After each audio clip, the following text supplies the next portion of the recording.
Hello friends, this video on diversity in living organisms part 3 is brought to you by examfear.com. No more fear from exam. So now we are clear with the fact that why do we need to classify? Now the question is, what is the basis of classification? Because in that definition I told that classification means we will classify the living organisms into different groups based on certain set of characteristics, right? So what is that characteristics? What kind of characteristics are we looking for in order to classify objects? So when I talk about basis, what could be a basis? Now let me take some examples. The characteristics based on which the living organisms can be classified are known as basis of classification. So I don't think you would have understood it completely. Let us look at this example. Let us suppose I take the example of these 4 organisms. If I say that I want to classify organisms based on their size. So organisms which are very small, they should be in one group. Organisms which are relatively larger should be in the other group. Those who are even more bigger should be in a separate group, and the large organisms should be again in a separate group. So that ways I can classify these 4 organisms in this way. Maybe the very small insect like the ants will fall in the first group. The butterflies will fall in the second group. The rabbit will fall in the third group, and huge animals like elephants will fall in the fourth group.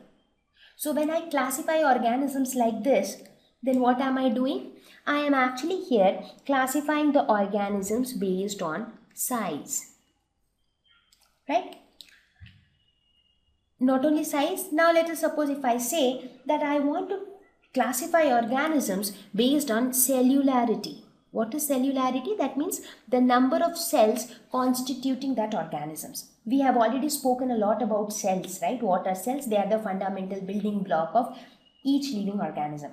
So organisms which have, based on the number of cells present in an organisms, we can classify them into 2 types. Unicellular organisms, that is the organisms which are made up of only one cell. For example, these microorganisms. We can classify them as organisms which have many cells, that is multicellular. So based on cellularity, we can divide them into 2 groups, that is unicellular and multicellular. But in this case, do you think this would be a good way of classifying? Because in unicellular, you will have only very few organisms, right? But in multicellular, you will have this hell lot of variety.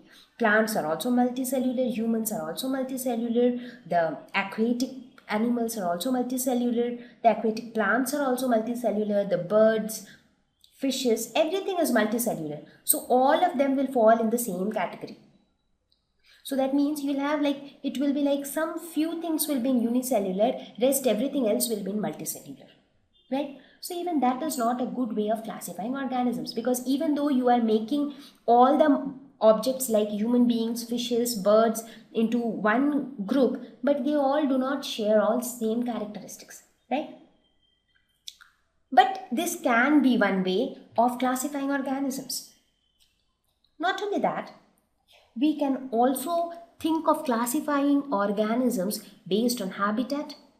That means the kind of place which they prefer to live. For example, there are organisms like fishes, the aquatic plants like lotus, or many other aquatic organisms. So they all prefer water as their habitat. On the other hand, there are organisms like human beings, dog, or the land plants. They all prefer land as their habitat. Some of them keep flying in air, so they prefer air as their habitat. So depending on that, we can classify them into different types. Those which live in water, those which live on land, those which live in air. So again, in this case also, we don't know how good or bad the classification would be, because again, when I talk of land, on land you have a lot of variety of organisms living. But are they all so similar that they can all fall into the same group? It is similar to your classification of the example which I took in your school. If I say that when I talk of students of class 5, we have all the students of the same age. So their intelligence level, their grasping power, everything will be almost the same level, right? But if I say that I am going to decide, or I am going to classify the classes depending upon the heights of the students, then it might happen that somebody who is just 4 years old is very tall, and somebody who is maybe 10 years old is very short. So this tall guy will go to a class which is not good for him, right?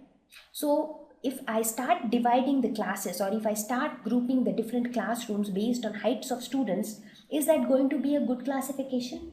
No, right? Because I'll end up having students in the same class, however they do not share the same characteristics, right?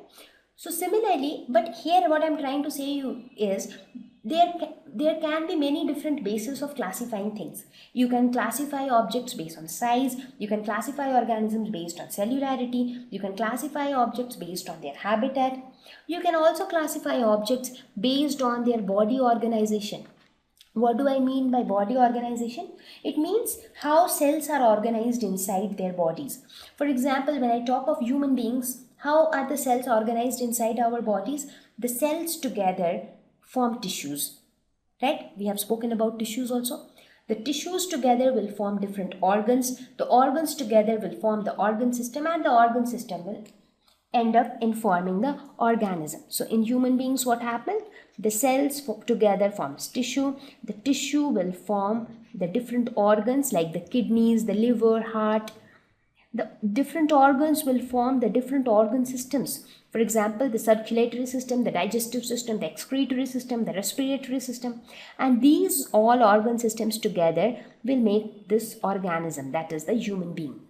Right? So this is the body organization. This is how the body is organized inside an human being. But when you look at these organisms, like the small organisms like bacteria or fungi, the body organization there is different. Sometimes the body organization is only at cellular level. That means that there are no tissues at all. The cells do not group together to form tissues.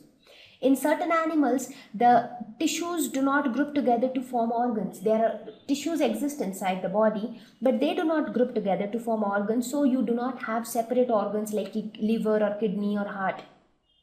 So the body organization is also different for different living organisms. Right? So again, body organization could be a characteristic based on which we can divide living organisms. So now you understand what I'm trying to say. What do I mean when I say basis of classification? So we are actually trying to find out the correct characteristics that should be used in classifying organisms. So here I have just given examples of some characteristics based on which we can classify. But the point is how good the classification would be if we classify the living organisms based on size, or based on their cellularity, or based on their habitat, or based on the body organization. So we will see how was it actually classified and what were the characteristics based on which it was actually classified.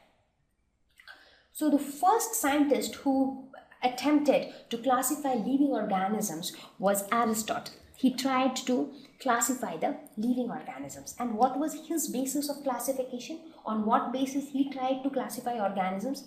He classified animals based on habitats. The first thing is that he did not classify all living organisms. He just tried to classify animals. And let me tell you, animals are not the only living organisms. Right? Because animal is a very general word. Right? So when I think of animals, when we generally think of animals, we think of the rat, cat, dog, monkeys, those things, right? But when I talk about living organisms, I am talking about a much, much broader term.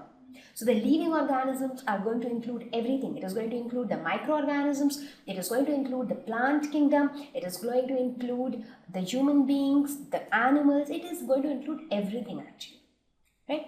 So what did Aristotle do? He classified animals based on habitats. That means the kind of place which they prefer to live.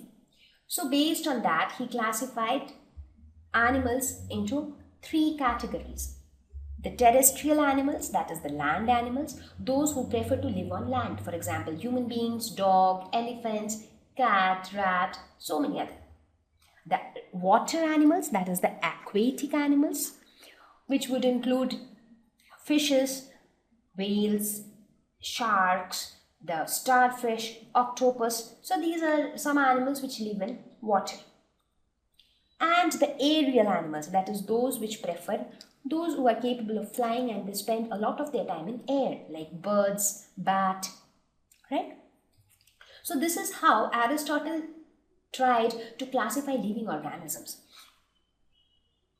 So do you think it would have been successful? It was not. The first reason was he tried to classify only animals. He focused on animals. So there were a hell lot of things even beyond animals. So the plants were not much focused. When we know that the plant population is huge, right? So the plants were not much considered here. And even in animals, in the same group also, the animals looked very different. For example, when we look at these aquatic animals, which you can see on the screen, when you compare an octopus with a fish, we see that there are so many things which are so very different. So there were a couple, except for the fact that both of them prefer aquatic habitat. Other than that, they shared nothing at all in common. So that was the only common thing that they have. So having just one thing in common, they do not deserve to be in the same group, right? It is the same story here, that if two boys have shared the same height, but everything else is different. Only there are two boys. Let us suppose there are two boys. One is X, one is Y. X and Y have same height. Their height is the same. They are of different age. They are of different intellect. And everything else is different in them. So the only common thing is height. So based on their height, we put them in the same class. Now one boy is 3 years old and the other one is 15 years old, and they are both studying in, say, class 10th. So do you think that 3-year kid will be able to understand things which are taught in class 10th? No, right? So height is not the correct criteria here, because height is the only thing that they shared in common. Everything else was different.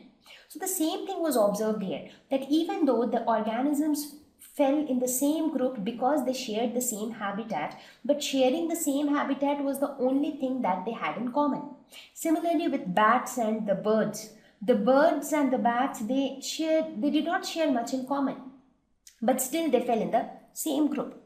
So because of such issues, what happened was that Aristotle's attempt to classify organisms actually failed. So now the question was, thank you. Please visit www.examfear.com to watch more videos, attempt free online test, get free study material, find tutors and mentors. Thank you once again.